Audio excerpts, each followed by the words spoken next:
হঠাৎ করেই ধর্ষণ যেন মহামারীতে রূপ নিয়েছে। বিশেষ করে মাগুরার শিশুটি যেন সকলের মনকে নাড়া দিয়ে তুলেছে। সকলে আতঙ্কিত। কেন এমন ঘটনা? মানুষের বিবেক কি আজ মৃত প্রায়? কন্যা শিশু রহমতের মতো। কন্যা শিশু জন্ম হওয়া মানে পরিবারে আনন্দ হওয়ার কথা, কিন্তু সেই কন্যা শিশু আজ নিপীড়কদের টার্গেটে পরিণত হয়েছে। কি কারণে? আসলে কি এটা আইনের দুর্বলতা নাকি মনুষ্যত্বের অবক্ষয়? আমার তো মনে হয় মনুষ্যত্বের অবক্ষয়। একজন পুরুষ কেন ধর্ষক হয়? একজন পুরুষ কি ধর্ষক হতে পারে? একজন পুরুষ তো নারীর আশ্রয়স্থল হওয়ার কথা ছিল।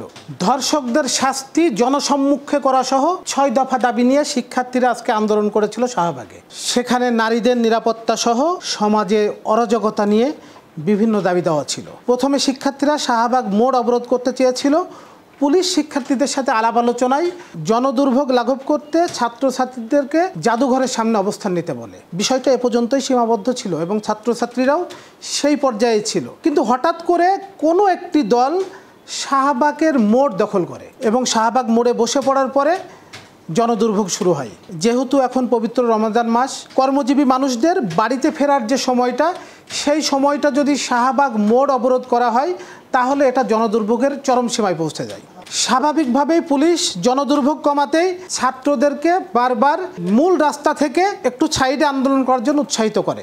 আস্তে আস্তে শাহবাগ মোড়ে প্রায় ৩০টি শিক্ষা প্রতিষ্ঠানের ছাত্রছাত্রীরা জড়ো হতে থাকে এবং মিছিলটি একসময় ভারী হয়ে যায়। তারা পুলিশকে কথা দিয়েছিলেন তারা শাহবাগ মোড় পর্যন্ত যাবেন না।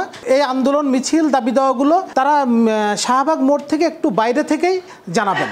কিন্তু পুলিশের চোখ ফাঁকি দিয়ে আচমকায় একটি দল শাহবাগ মোড়ে গিয়ে অবস্থান নেন এবং শিক্ষার্থীদের আরও একটি দল যানবাহন আটকিয়ে স্লোগান দিতে থাকে। তারা স্লোগান দিতে থাকে, ২৪-এর বাংলায় ধর্ষকদের ঠাঁই নাই, আমার বোনের কান্না আর না আর না, সারা বাংলায় খবর দে, ধর্ষকদের কবর দে, একটি একটি ধর্ষক ধর, বাংলার মাটিতে জবাই কর। ঠিক এরকম নানান রকম স্লোগান দিয়ে উত্তাল ছিল শাহবাগ এবং তার আশেপাশে এলাকা। পুলিশ পরিস্থিতি সামলাতে এবং বারবার তাদেরকে নিরুৎসাহিত করার চেষ্টা করছিল। যেহেতু এখন কর্মজীবী মানুষদের ঘরমুখী হওয়ার সময়, এ সময় যদি রাস্তা অবরোধ করা হয় তাহলে একটি চরম সংকটময় অবস্থা তৈরি হবে। ঘরমুখী মানুষের বিড়ম্বনা এড়াতে পুলিশ বারবার তাদেরকে নিবৃত্ত করার চেষ্টা করছিল। কিন্তু এর ভিতরে কেউ কেউ পুলিশকে উস্কে দেওয়ার চেষ্টা করেছে এবং একটি পর্যায়ে ধাক্কাধাক্কির একটা অবস্থা তৈরি হয়। ৫ আগস্ট পরবর্তী সময় বাংলাদেশে দাবি দেওয়া, মিছিল, মিটিং, আন্দোলনের যেন শেষ নেই। কিন্তু এবারের আন্দোলনটি ছিল একটি ব্যতিক্রম। যেহেতু মাগুরার এই শিশু ধর্ষণকে কেন্দ্র করে সারা বাংলাদেশ ব্যথিত।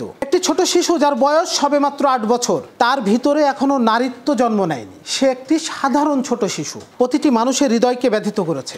বিষয়টি শুধুমাত্র যে একটি ধর্ষণের ব্যাপার এই পর্যায়ে নেই। এই বাংলাদেশের বর্তমান পরিস্থিতি নিয়ে প্রত্যেক পরিবারের নিরাপত্তার প্রশ্ন জেগেছে। তাহলে কি কালকে টার্গেট আমি, আপনি, আপনার পরিবার? এর মধ্যে নিপীড়িত শিশুটির পরিবারের পাশে বাংলাদেশের বিভিন্ন সামাজিক সংগঠন সহ রাজনৈতিক দলগুলোও পাশে দাঁড়িয়েছে। ইতিমধ্যে বিএনপির ভারপ্রাপ্ত চেয়ারম্যান জনাব তারেক রহমান ফোন করে ভিকটিমের মায়ের সাথে কথা বলেছেন এবং তার চিকিৎসা ব্যবস্থার দায়িত্ব নিয়েছেন। এখানেই তো শেষ নয়। বাংলাদেশের প্রত্যেক আছিয়ার ঘরে ঘরে কি এরকম ফোন যাবে? প্রত্যেক আছিয়াকে এই নিরাপত্তা পাবে? কিন্তু এতেই তো সমস্যার সমাধান না।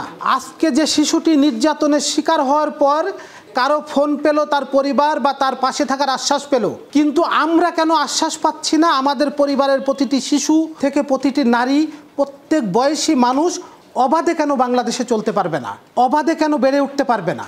আমরা তার নিশ্চয়তা চাই। বীরশ্রেষ্ঠ মুন্সি আব্দুর রৌফ কলেজের শিক্ষার্থী মোহাম্মদ সাদাত হোসেন, তিনি আজ শাহবাগে ছাত্রছাত্রীদের উদ্দেশ্যে মাইকে তাদেরকে নিবৃত্ত করে বলেন, আমরা এই সরকারের কাছে অনেক কিছু প্রত্যাশা করেছি, এই সরকার আমাদের প্রত্যাশার জায়গাগুলো পূরণ করতে ব্যর্থ হচ্ছে, তাই তিনি ৬ দফা দাবি পেশ করেন এবং তিনি ৬ দফা দাবি পেশ করে বলেন অবিলম্বে এই ৬ দফা দাবি পূরণ করতে হবে। ১ নম্বর দাবিতে তিনি বলেছেন ধর্ষকদের শাস্তি জনসম্মুখে করতে হবে এবং এর দৃষ্টান্ত স্থাপন করতে হবে।